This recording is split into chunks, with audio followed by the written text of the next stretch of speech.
Baik teman-teman, di sini ada beberapa materi yang akan saya jelaskan, di mana yang pertama tentang Sistem Informasi Kesehatan Nasional. Sebelum itu, mari kita mengetahui apa sih pengertian Sistem Informasi Kesehatan Nasional.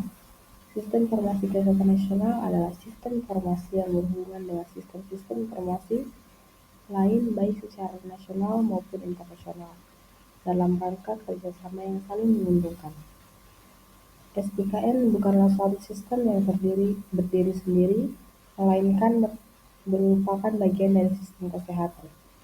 SIKN dirancang untuk meningkatkan efisiensi dan efektivitas dalam pelayanan kesehatan.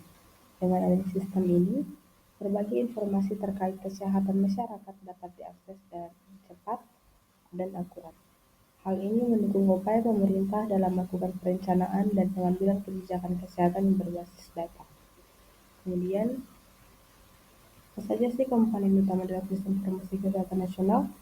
Sistem Informasi Kesehatan Nasional terdiri dari beberapa komponen utama yang paling terintegrasi untuk mendukung pengelolaan data dan informasi kesehatan secara efisien.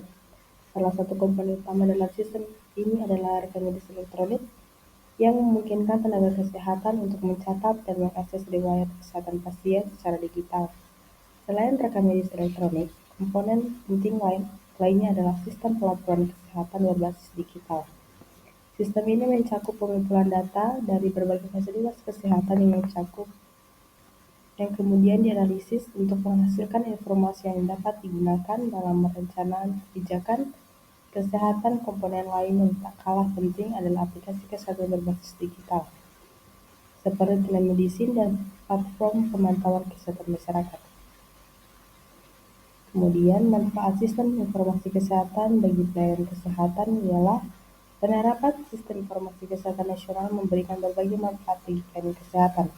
Salah satu manfaat utamanya adalah peningkatan efisiensi dalam pengelolaan data pasien, di mana rekam medis elektronik memungkinkan tenaga kesehatan untuk mengakses riwayat medis pasien secara cepat dan akurat. Selain itu, sistem informasi kesehatan juga berkontribusi dalam meningkatkan koordinasi antar fasilitas kesehatan. Dengan adanya sistem yang terintegrasi, rujukan pasien antar rumah sakit atau puskesmas dapat dilakukan dengan lebih mudah sehingga mempercepat proses penanganan medis. Kemudian kita masuk pada jenis data SIKN yang mendukung telemedicine, di mana ada pertama data pasien. Data pasien merupakan bagian utama yang harus tersimpan secara lengkap dan aman. Data ini mencakup informasi demografis seperti nama, usia, jenis kelamin, alamat, riwayat medis pasien. Melalui rekam medis elektronik, data pasien dapat diakses dan dipantau secara real-time. Kemudian yang kedua ada data klinis. Data klinis yang berisi informasi kondisi pasien seperti hasil anamnesis, pemeriksaan fisik, diagnosa, dan hasil tindakan medis sangat dibutuhkan untuk mendukung keputusan dokter dalam konsultasi jarak jauh. Dan yang ketiga, data layanan. Data layanan juga menjadi bagian penting yang memuat informasi tentang proses pelayanan kesehatan, mulai dari jenis layanan yang diberikan, jadwal konsultasi, rekam prosedur, sehingga resep obat yang diberikan selama sesi telemedicine. Kemudian yang keempat ada data informasi dan laboratorium.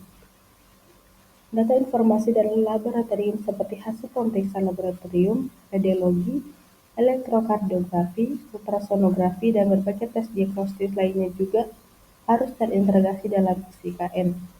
Kemudian yang kelima ada data manajemen dan statistik. Data manajemen dan statistik berperan untuk mengelola fungsi operasional dan operasi layanan kesehatan. Data ini mencakup data tenaga medis, ketersediaan fasilitas data keuangan, serta laporan statistik pelayanan kesehatan. Kemudian di sini ada peran data SKN dalam telemedicine health. Yang pertama ada interoperabilitas, kedua kecepatan layanan, ketiga kontinuitas asuhan, keempat pengambilan keputusan, dan yang kelima kebijakan pembiayaan.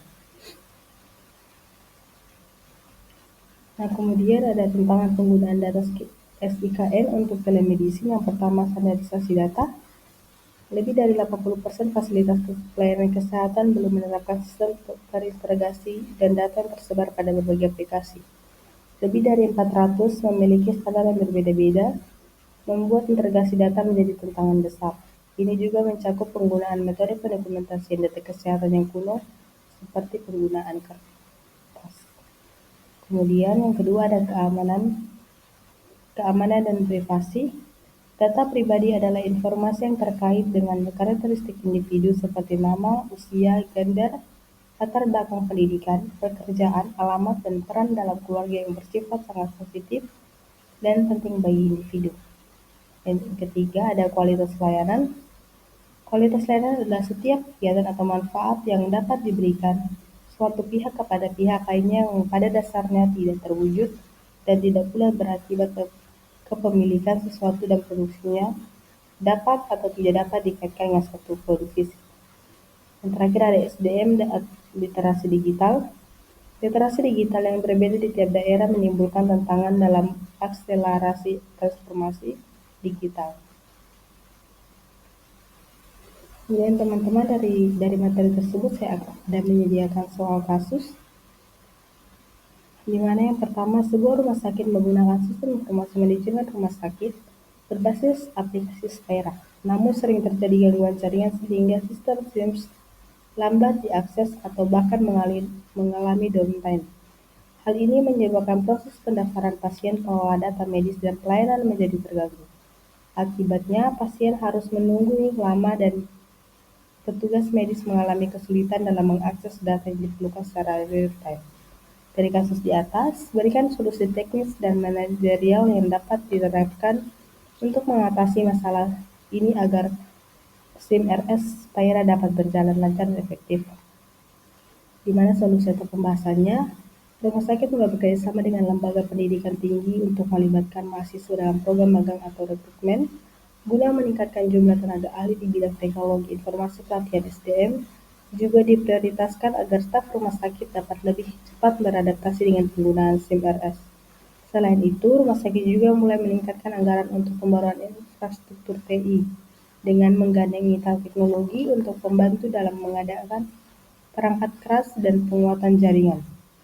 Melalui pendekatan ini, diharapkan SIM-RS dapat diimplementasikan secara maksimal, memberikan manfaat bagi pengelola rumah sakit serta meningkatkan kualitas pelayanan kepada pasien. Dikutip dari Putri et al. 2025. Kemudian kasus yang kedua, di sebuah daerah terdapat banyak warga yang mengeluh harus melakukan pendaftaran jaminan kesehatan nasional secara online melalui aplikasi mobil JKN. Warga mengaku sulit mengakses aplikasi karena keterbatasan pengetahuan teknologi, jaringan internet yang tidak stabil, dan kurangnya sosialisasi dari petugas terkait. Beberapa warga merasa terpaksa harus mendaftar online oleh petugas puskesmas, padahal mereka ingin melakukan pendaftaran secara langsung atau offline. Hal ini menimbulkan ketidakpuasan dan komplain yang mengganggu pelayanan kesehatan. Dari kasus di atas, apa dampak dari masalah ini terhadap pelayanan JKN dan kepuasan warga? Pembahasannya, dampaknya meliputi ketidaknyamanan warga, rendahnya tingkat kepuasan layanan JKN, potensi penolakan pendaftaran, dan perlambatan akses ke layanan kesehatan karena kebingungan atau frustasi dalam proses administrasi. Narasumber kurang puas dalam penggunaan aplikasi JKN, salah satunya kurangnya pemahaman teknologi untuk penggunaan usia lanjut. Dikutip dari Hidayat et al. 2021. Kemudian kasus yang terakhir, Rumah Sakit XYZ mengalami insiden kebocoran data kesehatan digital pasien yang terekam di sistem rekam medis elektronik. Data tersebut tersebar di dunia maya, termasuk informasi pribadi seperti nama lengkap, riwayat penyakit, hasil laboratorium, dan data administrasi pasien. Kebocoran ini menimbulkan keresahan pasien dan publik terkait keamanan data pribadi mereka serta melanggar ketentuan perlindungan data. Rumah sakit mendapat tekanan hukum dan kehilangan kepercayaan dari pasien. Dari kasus di atas, apakah solusi teknis dan kebijakan yang bisa diterapkan rumah sakit untuk mencegah kebocoran data di masa depan? Pembahasannya, mengimplementasikan sistem keamanan TI tingkat tinggi termasuk enkripsi data end-to-end, firewall, dan proteksi berlapis server. Dan yang kedua, melakukan audit keamanan rutin dan testing penetrasi untuk mengidentifikasi dan memperbaiki celah keamanan. Tiga, melatih semua tenaga kesehatan dan staf administrasi agar memahami pentingnya menjaga kerahasiaan data pasien dan menerapkan protokol keamanan data. Terakhir, memberikan edukasi kepada pasien mengenai hak mereka atas data pribadi dan bagaimana data tersebut dilindungi. Dikutip dari Nadiro dan Wiraguna di tahun 2025. Baik teman-teman, selanjutnya kita akan masuk pada materi kedua di mana dengan judul konsep telemedicine dan e-health. Perkembangan teknologi digital dalam bidang kesehatan mendorong munculnya telemedicine dan e-health sebagai bentuk inovasi pelayanan kesehatan modern. Telemedicine didefinisikan sebagai praktik layanan kesehatan jarak jauh dengan memanfaatkan teknologi informasi dan komunikasi untuk konsultasi, diagnosis, hingga perawatan pasien tanpa tatap muka langsung. Hal ini menjadi solusi bagi keterbatasan distribusi tenaga kesehatan, hambatan geografis, serta kebutuhan pelayanan yang lebih cepat dan efisien. Sementara itu, e-health lebih luas cakupannya karena meliputi kesehatan, termasuk rekam medis elektronik, sistem informasi kesehatan rumah sakit, aplikasi kesehatan, serta platform komunikasi antar tenaga kesehatan dan pasien. E-health dianggap sebagai bagian dari transformasi digital kesehatan yang bertujuan meningkatkan mutu pelayanan, fleksibilitas, dan efektivitas pelayanan kesehatan. Kemudian kita masuk pada jenis-jenis layanan telemedicine. Jenis-jenis telemedicine dalam pelaksanaannya dibedakan dalam dua konsep, yaitu real time dan start and forward. Telemedicine secara real time bisa berbentuk sederhana seperti penggunaan telepon atau bentuk yang lebih konteks seperti penggunaan robot bedah. Synchronous telemedicine memerlukan kehadiran kedua pihak pada waktu yang sama untuk diperlukan dia penghubung antar kedua belah pihak yang dapat menawarkan interaksi real time sehingga salah satu pihak bisa melakukan penanganan kesehatan. Bentuk lain dalam synchronous telemedicine adalah penggunaan peralatan kesehatan yang dihubungkan ke komputer sehingga dapat melakukan deteksi kesehatan secara interaktif. Baik, selanjutnya ada di sini secara garis besar aplikasi telemedicine dapat dibagi sebagai berikut. Yang pertama ada teleekspertisi. Telemedicine menghubungkan antara dokter umum dengan dokter spesialis atau antara spesialis, misalnya interpretasi hasil radiologi atau second opinion. Kemudian yang kedua ada telekonsultasi, telemedicine yang menghubungkan antar pasien dengan dokter. Dan yang ketiga ada telemonitoring, tenaga kesehatan memonitoring berbagai parameter tubuh pasien secara virtual. Yang keempat, teleassistance, memberikan arahan kepada pasien, misal dalam proses rehabilitasi. Kemudian yang terakhir adalah telerobotik, pengendalian jarak jauh terhadap sebuah robot digunakan dalam telepatologi atau telasendiri. Kemudian, implementasi e-health dalam sistem pelayanan kesehatan. Secara umum, e-health adalah layanan masyarakat berbasis aplikasi teknologi informasi dan komunikasi yang terhubung dengan berbagai elemen. Fungsional secara sektor kesehatan sebagai basis pengetahuan, pelayanan ini terutama ditunjukkan untuk pendaftaran nomor antrian secara online, sehingga mampu menghilangkan antrean fisik, mengurangi waktu tunggu pasien, serta mempercepat pemberian tindakan medis.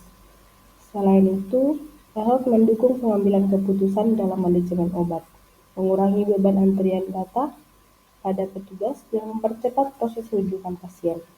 Rekam medis di puskesmas maupun rumah sakit sehingga menjadi lebih mudah diakses. Nah teman-teman, dari kasus ini juga saya telah menyediakan 3 kasus, di mana kasus yang pertama, seorang pasien bernama Budi menggunakan layanan telemedicine dari aplikasi kesehatan online untuk konsultasi kesehatan tentang penyakitnya. Setelah melakukan konsultasi, seorang pasien bernama Budi menggunakan layanan telemedicine dari aplikasi kesehatan online untuk konsultasi tentang penyakitnya. Budi menyadari bahwa data rekam medis identitas pribadinya tersebar ke pihak ketiga tanpa persetujuan. Akibat hal ini, Budi mengalami kerugian berupa pencemaran nama baik dan kekhawatiran atas keamanan data kesehatan pribadi. Ia ingin menuntut perlindungan hukum atas kebocoran tersebut dan meminta pertanggungjawaban dari penyedia layanan telemedicine. Budi menyadari bahwa data rekam medis dan identitas pribadinya tersebar ke pihak ketiga tanpa persetujuan. Akibat hal ini, Budi mengalami kerugian berupa pencemaran nama baik dan kekhawatiran atas keamanan kesehatan pribadinya. Pada kasus di atas, apakah hak pasien atas data pribadi menurut hukum? Pembahasannya, pasien mempunyai hak untuk mendapatkan perlindungan atas data pribadinya, termasuk rekam medis, keamanan, kenyamanan dalam penggunaan layanan telemedicine, dan hak untuk mengetahui serta memberikan persetujuan sebelum data dikumpulkan dan diproses. Hak ini juga diperkuat dalam Undang-Undang Perlindungan Data Pribadi, serta etika pelayanan kesehatan yang menempatkan kerahasiaan data sebagai hak pribadi yang wajib dilindungi. Dikutip dari Budianti dan Herlambang 2021. Yang kedua, di sebuah daerah terpencil dari Kabupaten Kupang, Nusa Tenggara Timur, pelayanan kesehatan ibu dan anak menghadapi banyak tantangan, mulai dari jarak jauh fasilitas kesehatan, keterbatasan tenaga bidan, hingga minimnya akses teknologi dan informasi. Pemerintah daerah berinisiatif menggunakan sistem telemedicine dan aplikasi mobil yang menghubungkan bidan desa dengan dokter spesialis di pusat untuk memantau kondisi ibu hamil dan bayi. Namun, beberapa bidan mengalami kesulitan teknis dan kurangnya sosialisasi membuat proses penggunaan e-health tidak berjalan optimal. Sebagai petugas kesehatan, identifikasilah hambatan utama dalam penerapan e-health untuk kesehatan ibu dan anak di daerah terpencil tersebut. Nah, teman-teman, pembahasannya, hambatan dalam penerapan e-health ialah keterbatasan akses jaringan internet yang stabil dan cepat di daerah terpencil, kurangnya sosialisasi dan pelatihan pengguna aplikasi e-health bagi tenaga kesehatan, dan dukungan perangkat teknologi yang terbatas dan belum memadai. Faktor sosial seperti keterbatasan dukungan keluarga dan masyarakat terhadap penggunaan teknologi. Nah, kasus yang terakhir di mana sebuah rumah sakit di kota menengah ingin mengoptimalkan layanan telemedicine sebagai upaya peningkatan efisiensi biaya dan manajemen pelayanan kesehatan pada masa pasca pandemi. Rumah sakit menghadapi tantangan dalam hal mengalokasikan anggaran, infrastruktur teknologi, dan koordinasi sumber daya manusia.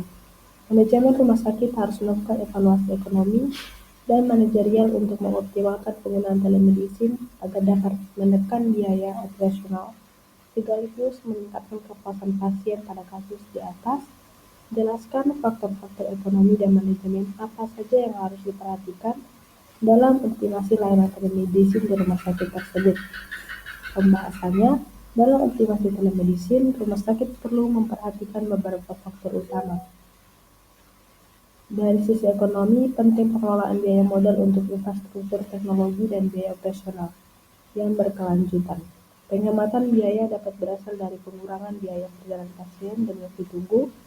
Manajemen harus mengatur alokasi anggaran secara efisien serta memastikan keberlanjutan pembiayaan telemedicine. Dari sisi manajemen, pemilihan teknologi yang tepat, pelatihan SDM, serta integrasi layanan telemedicine dalam sistem pelayanan rumah sakit menjadi hal krusial. Koordinasi antar tenaga medis dan penggunaan aplikasi manajemen kesehatan dapat meningkatkan kepuasan pasien dan efektivitas pelayanan. Dikutip dari Rianto tahun 2021.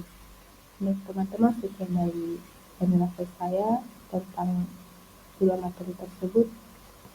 Terima kasih.